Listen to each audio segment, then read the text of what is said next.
بسم اللہ الرحمن الرحیم۔ السلام علیکم ویورز۔ ایک دفعہ کا ذکر ہے کہ ایک خوبصورت وادی تھی جس کا نام نورستان تھا۔ یہ وادی اپنے رنگ برنگے پھولوں، نرم ہریالی اور پرسکون فضا کے لیے مشہور تھی، لیکن نورستان کی اصل خاصیت اس کا جادوئی دروازہ تھا جو ایک ایسی دنیا کی طرف لے جاتا جہاں پریاں، نرم پھول اور عجیب و غریب مخلوقات اپنی زندگی بسر کرتی تھیں۔ اس وادی کے ایک چھوٹے سے گاؤں میں رہنے والی ایک ذہین اور دلیر لڑکی کا نام عائشہ تھا۔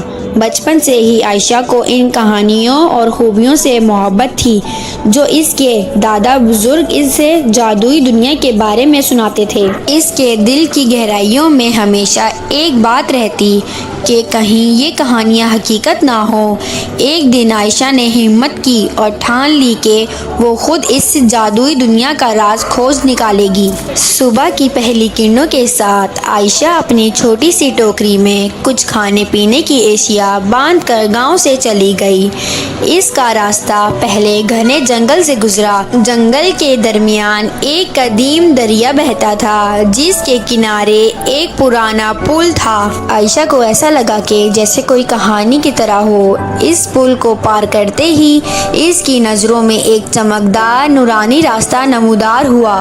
عائشہ کا دل زور زور سے دھڑکنے لگا کیونکہ اسے محسوس ہوا کہ وہ ایک نئی دنیا کے دروازے پر کھڑی ہے۔ نورانی راستے کے آخر میں عائشہ ایک دلکش وادی میں داخل ہوئی جہاں آسمان کا نیلا رنگ اور زمین کی سبزیاں ایک دوسرے میں گھل مل گئیں۔ جیسے ہی اس نے قدم رکھا ایک خوبصورت روشنی کی جھلک اس کے سامنے آئی۔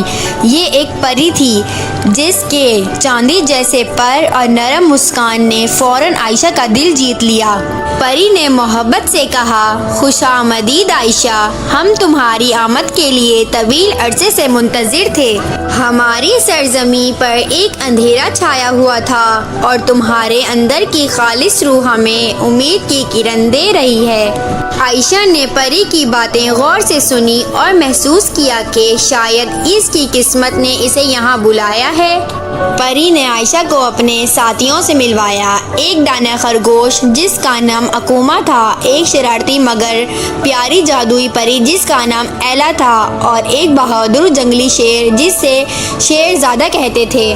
ان سب نے عائشہ کو بتایا کہ ان کی جادوئی دنیا میں ایک تاریک قوت نے قدم جما رکھے ہیں جو محبت اور امید کو ختم کر رہی ہے۔ عائشہ اور اس کے نئے ساتھیوں نے فیصلہ کیا کہ وہ مل کر اس تاریخ کا خاتمہ کریں گے۔ ان کا پہلا مقصد تھا جادوئی درخت تک پہنچنا جس کی شاخوں سے ہر لمحہ قدرتی جادو نکلتا تھا، مگر راستہ آسان نہ تھا۔ انہیں گہرے جنگلات، پہاڑ اور پر اسرار مخلوقات کا سامنا کرنا پڑا۔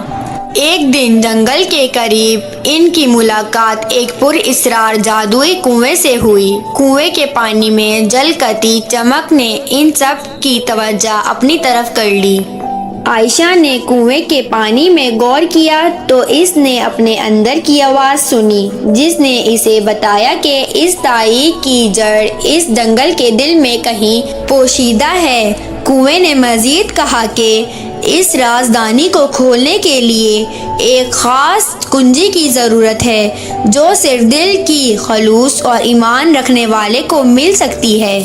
اس لمحے ایک بوڑھا مگر دانا درخت جس کا نام حکمت تھا ان کے سامنے نمودار ہوا۔ درخت نے عائشہ کو سمجھایا کہ یہ کنجی دراصل وقت کا پہیہ ہے جو صرف ایک شخص کے ہاتھ میں آتا ہے جس کے دل میں محبت اور سچائی کا سمندر ہو۔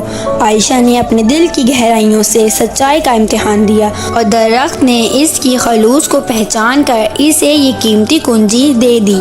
عائشہ اور اس کے ساتھی قلعے کے اندر داخل ہوئے۔ اندھیری راہوں میں ہر قدم پر ظلم کے جادوئی مخلوقات اور پیچیدہ راز ان کا امتحان لے رہے تھے، مگر عائشہ نے ہمت نہ ہاری۔ اس نے یاد رکھا کہ محبت اور ایمان کی روشنی ہر تاریخ کو چیر سکتی ہے۔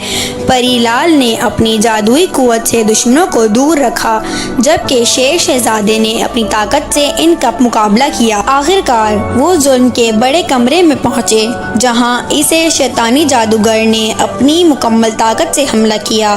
ظالم نے ہر طرح کے جادوئی حملے کیے مگر عائشہ نے وقت کا پہیہ استعمال کیا۔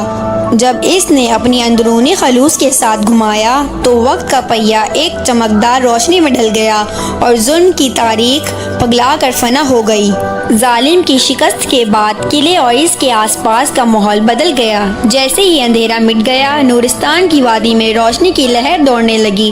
پریوں کی سرزمین دوبارہ اپنی جادوئی حسن سے دمکنے لگی۔